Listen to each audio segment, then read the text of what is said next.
হে everyone, আজকে ছিল এক্সামের সেকেন্ড ডে। তোমাদেরকে তো ফার্স্ট ডের ভিডিও ছেড়েছিলাম, আজকে সেকেন্ড ডের ভিডিও করছি।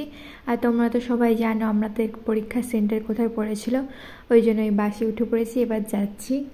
সেদিন যেহেতু কম স্টুডেন্টের পরীক্ষা ছিল ওই জন্য পুরো বাসটা খালি খালি যাচ্ছিল, নাহলে আগের দিন প্রচণ্ড ভিড় হয়েছিল। যদিও বা আমরা বকুলতলা থেকে উঠেছিলাম বলে সিট পেয়েছিলাম, কিন্তু সেকেন্ড ডের দিন কারো তেমন পরীক্ষা থাকেনি বলে পুরো ফাঁকা ফাঁকা আমরা পরীক্ষা দিতে গেছিলাম।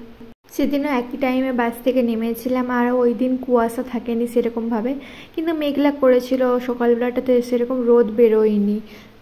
তোমাদেরকে বলেছিলাম না কলেজের সামনে একটা বাগান আছে, ওইটুকুনি একটা ছোট বাগান ছিল, মানে কয়েকটা গোলাপ ফুল ছিল, আর বেশি সেরকম কিছু থাকেনি। আগেই বলেছিলাম সবার সেদিন এক্সাম থাকেনি, ওই জন্য পুরো কলেজটা ফাঁকা ফাঁকা লাগছিল, কারণ সেরকম কেউ আসেইনি।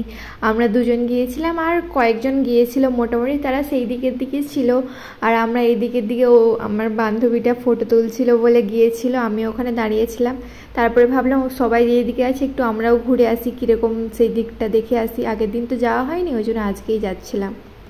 এটা সেই পুকুরটা, এই পুকুরটা বেশ ভালোই বড় ছিল, আবার মাঝখান দিয়ে একটা পোলের মতো ছিল, ওখানে সবাই দাঁড়িয়ে ফটো তুলেছিল, কিন্তু আমি ভাগ্যক্রমে ফটো তোলা হয়নি আমার, মানে তবু ভিডিও করে দেখিয়ে দিলাম, কিন্তু আমার ফটো তোলা হয়নি। আর কি হবে, ওর সামনে একটা বড় বট গাছের মতো কি একটা গাছ ছিল আমি জানি না, আর একটা হেরিটেজদের স্থাপত্য কিছু একটা ছিল, আমি ঠিক জানি না।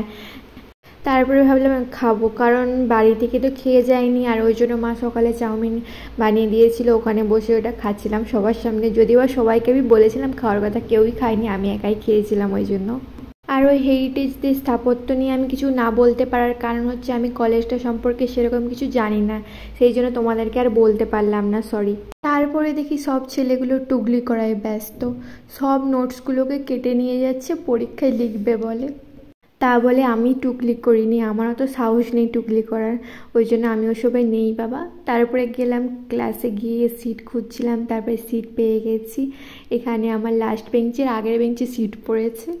এইবারে যে 3 দিন আমি পরীক্ষা দিতে গিয়েছিলাম, আমার 3 দিনই লাস্ট বেঞ্চের দিকেই সিট পড়েছিল, প্রথমের দিকে আর সিট পড়েনি। তাই সবাই ভাবছে আমি টুকলি করেছি, কিন্তু আমি টুকলি করিনি, একদম অনেস্টভাবে পরীক্ষা দিয়েছি। তারপরে পরীক্ষা দিয়ে বেরিয়ে পড়েছি, আর আজকের ব্লগটা এখানে পর্যন্তই শেষ। তারপরে নেক্সট ডেটা দেখাচ্ছি এর সঙ্গে। আজকে আবার বাসে উঠে পড়েছি, এটা ছিল থার্ড ডে এক্সাম দেওয়ার জন্য। আর তোমাদেরকে তো আর আলাদা করে বলতে হবে না কোথায় সিট পড়েছে আর কোন বাসে যাচ্ছে এসব, কারণ প্রত্যেক দিনই একই বাসে গিয়েছিলাম। এই দিন অনেকের এক্সাম ছিল, ওই জন্য কলেজটা পুরো ভর্তি ভর্তি ছিল।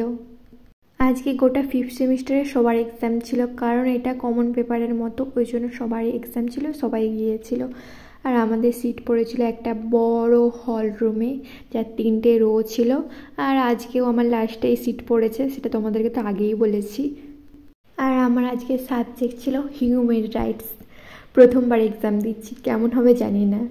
আর এক্সাম দেওয়ার পরে বলছি যে আমার এক্সামটা খুব একটা ভালো হয়নি, কারণ প্রথমবার ফার্স্ট সাবজেক্ট এক্সাম দিচ্ছি, এরকম মানে এই সাবজেক্টটা নিয়ে আগে কোনো দিন পড়িনি, ওই জন্য খুব একটা ভালো হয়নি।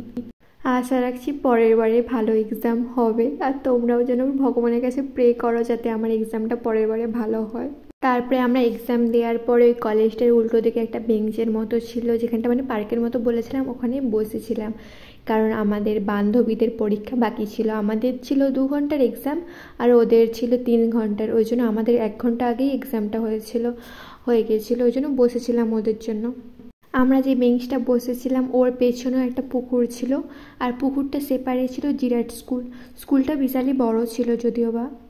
তারপরে ওদের এক্সাম হয়ে গিয়েছিল, আর ওরাও চলে আসছে আমাদের কাছে। এবার কি করব, এবার বাড়ি যাব। তবে ওই দিন অনেকে পার্কে গিয়েছিল, ওখানে একটা চন্দ্রকেতু বলে পার্ক আছে সামনে 2 কিলোমিটার আগে, সবাই গিয়েছিল, কিন্তু আমরাই যেতে পারিনি। তার কারণ হচ্ছে বাড়িতে বকবে বলে। আমাদের কপাল খারাপ, সবসময় বাড়ির ভয়ে কোথাও যেতেই পারি না। আর কি হবে, এই পুরা কপাল নিয়ে চলতে হবে, আর তো কিছু করার নেই। তারপরে বাস স্ট্যান্ডে এসে দেখি বীভৎস ভিড়, একটা বাস আসতে তাতে উঠার জায়গা নেই, এত স্টুডেন্ট, মানে পুরো ভর্তি হয়ে গেছে। তারপরে অনেক স্টুডেন্ট দাঁড়িয়ে আছে, এরকম করে 3-4টা বাস মিস করেছি, তারপরে আমরা বাড়ি যেতে পেরেছি ফাইনালি। আর আমার ভিডিও আমি এখানেই শেষ করছি। তোমাদেরকে আমার ভিডিওটা কেমন লেগেছে কমেন্ট করে জানাবে। ভালো লাগলে একটা লাইক করে দিও। আর আমার পুরো ভিডিওটা দেখার জন্য সবাইকে অসংখ্য ধন্যবাদ। ভালো থাকবে।